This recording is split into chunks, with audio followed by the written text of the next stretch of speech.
बाणासुर शिव जी से वर प्राप्त कर लिए, हजारों भुजाएं हो गई उसकी, धन वैभव सत्ता सब कुछ। गला पकड़ रहा है। धन वैभव सत्ता सब कुछ उसका हो गया। शिव जी ने बाणासुर से कहा कि तुमने इतना सब कुछ प्राप्त कर लिया, अब कुछ चाहिए तुम्हें?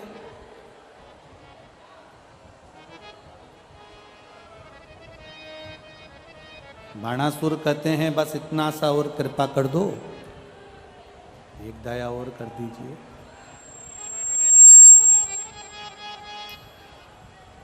वो दया केवल इतनी सी है कि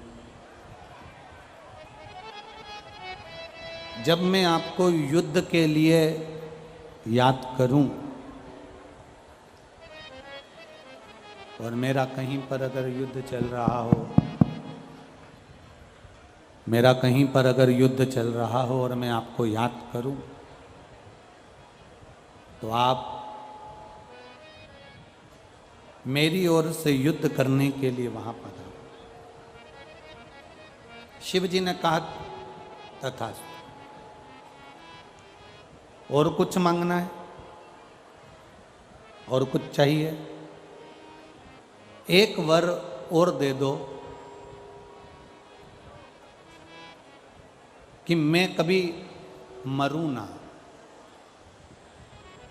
मेरे कभी प्राण छूटे ही नहीं, मेरे कभी प्राण ना जाए, मैं अजर और अमर हो जाऊं, ये वर मुझे दे दीजिए। अब देखिए,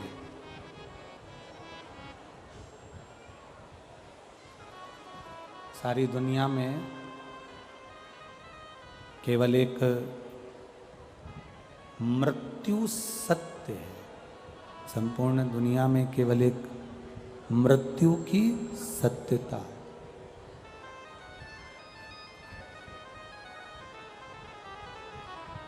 और बाणासुर कह रहे हैं कि ये मृत्यु पर मेरी विजय हो जाए, मैं अजर अमर हो जाऊं, ऐसा वर दे दो। शिव जी ने कहा ये तो नहीं हो सकता कि तू मरेगा नहीं, और कुछ अगर मांगना हो तो तू मांग सकता, और कुछ अगर तेरी मर्जी हो तो तू मांग।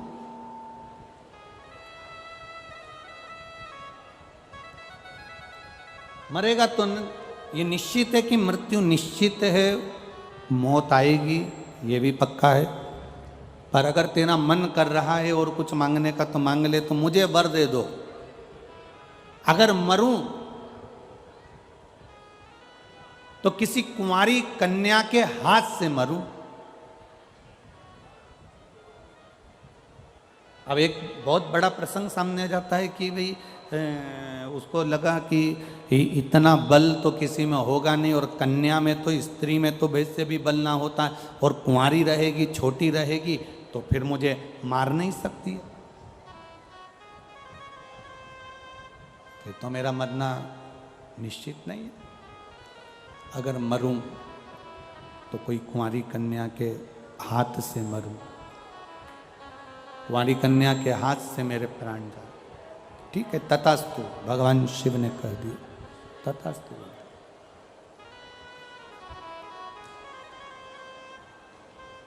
जब व्यक्ति के पास में बहुत सारा वैभव आ जाता है,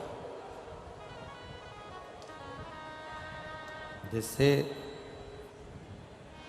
बाणासुर के पास में शंभु शंभु शंभु, बाणासुर के पास में जैसे बहुत सारे हाथ आ गए, थोड़ा डीले कम कर दो। बाणासुर के पास में बहुत सारे हाथ आ गए। अब इतने सारे हाथ आ गए कि दुनिया के लोगों को मालूम पड़ गया कि यहाँ पर इसके बहुत सारे हाथ हैं, तो कोई लड़ना ही नहीं चाहता, कोई झगड़ा ही नहीं करना चाहता। अब इसने जाकर भगवान शिव जी से कहा, भोलेनाथ जी, मेरे इतने सारे हाथ आपने दे दिए, बाणासुर कह रहा है मेरे सहस्त्र हाथ आ गए, इतने हाथ आ गए, अब मुझसे कोई युद्ध नहीं लड़ता। इसलिए भोलेनाथ जी मेरा मन करता है कि मैं आपसे युद्ध लड़ूं। अब जिसने दिया, जिसने प्रदान किया, अब उससे युद्ध लड़ने के लिए जा।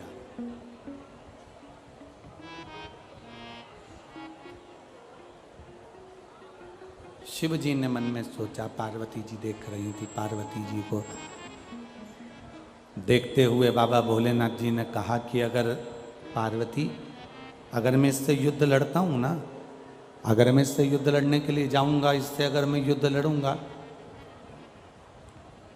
और मैंने क्रोध में आकर अगर इसके हाथों को काट दिया, तो दुनिया के लोग कहेंगे कि महादेव ने वर दिया था और महादेव ने हाथ काट दिए। शिवजी ने वर दिया और शंकर भगवान ने काट दिया, तो ये तो दुनिया के लोग मुझ पर हंसेंगे। इसलिए भोलेनाथ जी ने कहा कि मैं इससे युद्ध नहीं लड़ सकता। तो शंकर भगवान ने कहा कि तुम चिंता मत करो, तुम मुझसे युद्ध लड़ने के लिए आए हो ना, टेंशन मत लो, समय आएगा। और समय आने पर जब द्वापर आएगा, द्वापर में जब भगवान कृष्ण पृथ्वी पर आएंगे, तब तुम कृष्ण से युद्ध लड़ोगे। और तुम्हारे हाथ बहुत ज़्यादा हैं, तुम्हारे हाथ, तुम्हें लग रहा है कि मेरे ये हाथ बहुत सारे हैं, तो मैं, कोई मुझसे युद्ध नहीं लड़ता, भगवान कृष्ण तुमसे युद्ध लड़े। समय आया, धीरे धीरे धीरे धीरे धीरे धीरे समय निकलता चले गया, द्वापर आ गया। भगवान कृष्ण के पौत्र अनिरुद्ध को बाणासुर की कन्या उषा ने पसंद कर लिया और उस अनिरुद्ध को अपने पास में रखा। श्रीमद् भागवत में चर्चा आती है, श्रीमद् भागवत कथा में आप श्रवण करते हैं, श्रीमद् भागवत में आप सुनते हैं, क्रोध, बाणासुर के यहाँ पर जो भगवान देवाधिदेव महादेव की एक ध्वजा लगी हुई थी, वो ध्वजा खंडित हो गई। बाणासुर को लग गया कि अब युद्ध होगा कृष्ण के साथ। युद्ध लड़ने के लिए भगवान कृष्ण के सामने बाणासुर पहुंचे।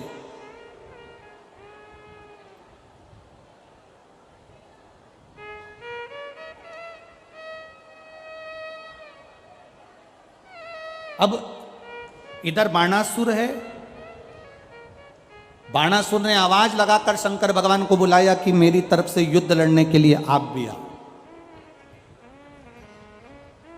बाणासुर है, शंकर भगवान है, दोनों युद्ध लड़ने के लिए तैयार। उधर से भगवान कृष्ण, बलराम और उनकी पूरी सेना।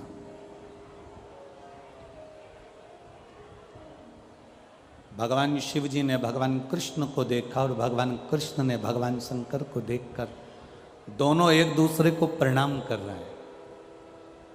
कृष्ण देवाधिदेव महादेव को प्रणाम कर रहे हैं और महादेव भगवान कृष्ण को प्रणाम कर रहे हैं। दोनों एक दूसरे को प्रणाम कर रहे हैं, दोनों।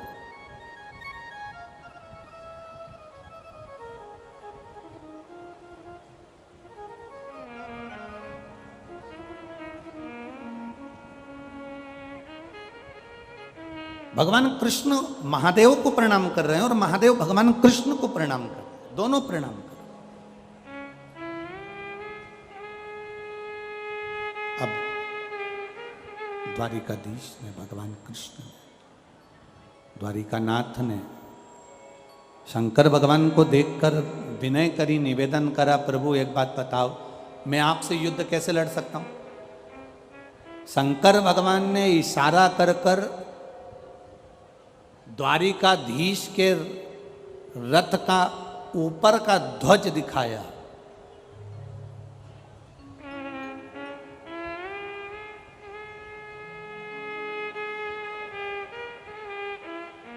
जिस ध्वज पर आगे के ओर श्री हनुमंत लाल जी विराजमान थे।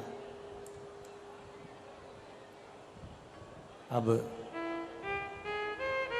आज जब द्वारिकाधीश आए हैं बाणासुर से लड़ने के लिए, तब रथ अर्जुन का साथ लेकर आए। उस रथ पर हनुमान जी विराजमान थे। शिव जी ने इशारा करा हनुमान जी की ओर। द्वारिकाधीश नीचे उतरे, हनुमान जी से हाथ जोड़कर बोले, प्रभु पधारो जरा नीचे। राम अवतार में तुमने हमारा साथ दिया, आज कृष्ण अवतार में साथ दीजिए।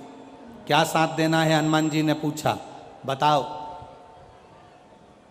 द्वारिकाधीश बोले, शंकर भगवान ने बाणासुर को वर दिया था, मैं तेरी ओर से युद्ध लड़ूंगा, पर सुन बाणासुर, युद्ध के मैदान में अगर मेरा रथ खंडित हो गया तो मैं युद्ध नहीं लड़ूंगा। अगर युद्ध के मैदान में मेरा रथ खंडित हो गया तो मैं युद्ध नहीं लड़ूंगा। अब तुम्हें एक काम करना है श्री हनुमंत लाल जी, जाओ और शंकर भगवान के रथ के पहियों को खोखला कर दो। रथ का पहिया अगर खोखला हो जाएगा, रथ दौड़ेगा, टूट जाएगा। टूटा, और वो टूटने के बाद में फिर मेरा देव अधिदेव महादेव इस युद्ध को नहीं लड़ेंगे। गला पकड़ रहा है, देव अधिदेव महादेव इस युद्ध को नहीं लड़ेंगे।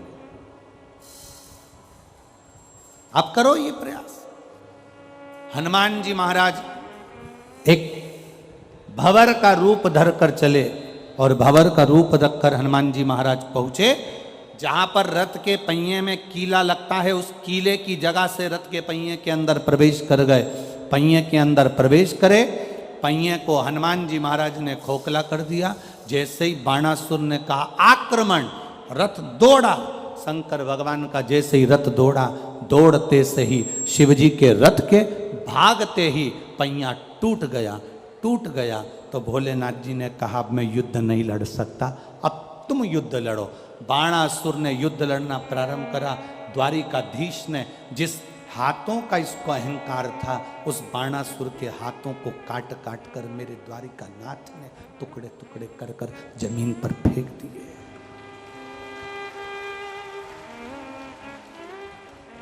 जिस अहंकार में आप अपनी जिंदगी को जियोगे, जिस अभिमान में, जिस चीज का तुमको घमंड होगा, जिस चीज का तुमको अहंकार होगा, वो सबसे पहले खींची जाती है, सबसे पहले छीनी जाती है। अब व्यक्ति को अहंकार, ये काया पाने के बाद सबसे ज्यादा व्यक्ति को अहंकार जिस जिस चीज का आता है वो चीज उससे छुड़ा ली जाती है। इन दांतों को अहंकार रहता है, मैं काट लूंगा, मैं खा जाऊंगा, मैं काट लूंगा, खा जाऊंगा। मरने से पहले सबसे पहले यही निकल के सोफा सेट बाहर हो जाता। काया का अहंकार रहता है, मैं कितनी सुंदर, दिन भर दर्पण और सुंदर। मरने से पहले ये काया भी बेकार हो जाती है। बाल का अहंकार होता है तो सीवर वाले महाराज के भी चले गए।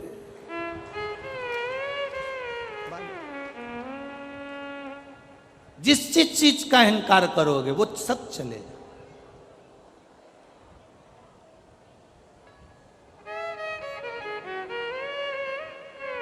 धन का अहंकार करा, धन चले गया। सत्ता का अगर अहंकार करोगे, सत्ता चली जाएगी।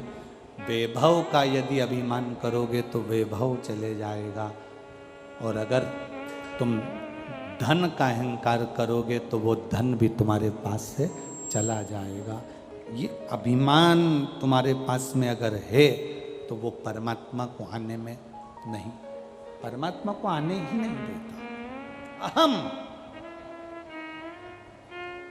बाणासुर को अहंकार था अपनी भुजाओं का, बाणासुर का अहंकार था अपने हाथों का। भगवान ने सबसे पहले हाथों को काट दिया। सुदर्शन उठाया मेरे द्वारिकाधीश ने, और सुदर्शन उठाकर द्वारकानाथ बाणासुर का शीश काटने वाले थे तो शंकर भगवान ने उधर से इशारा कर दिया, द्वारिकानाथ शीश मत काट देना। द्वारिकानाथ ने पूछा, भोलेनाथ आप मुझे इस बाणासुर का सिर काटने से रोक रहे हैं? ये आपका शिष्य है इसलिए? शंकर भगवान कह रहे हैं शिष्य है इसलिए नहीं, मैं आपको सिर काटने के लिए इसलिए रोक रहा हूं क्योंकि आपने प्रहलाद को वचन दिया था कि तेरी 18 पीढ़ी में मैं किसी को नहीं मारूंगा, और ये बाणासुर प्रहलाद की 18 पीढ़ी के अंदर है, इसलिए तुम इसको मार नहीं सकते।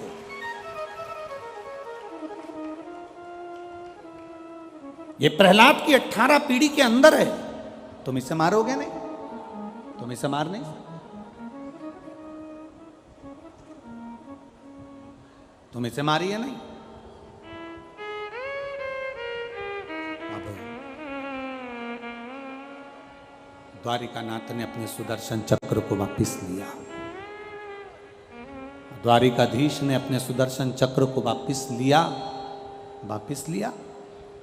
और द्वारिकानाथ ने बाबा भोलेनाथ जी से कहा फिर इसका अंत कैसे होगा, इसके प्राण कैसे छूटेंगे, शरीर कैसे छूटेंगे। शिव जी ने कहा इसने वर मांगा है, मरूं तो कुंवारी कन्या के हाथ से मरूं,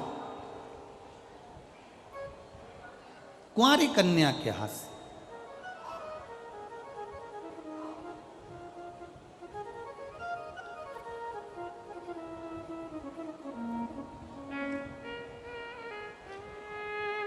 अगर ये मरेगा तो कुंवारी कन्या के हाथ से मरेगा। तुम रुको, अभी समय आएगा। बाणासुर के अब केवल 2 हाथ बचे हैं, बाकी के सारे हाथ कट कर गिर गए, क्योंकि अभिमत्ता में आ गया था, अहंकार में आ गया था, और अहमता में आने के कारण इसका सब कुछ चले जाता, सब कुछ।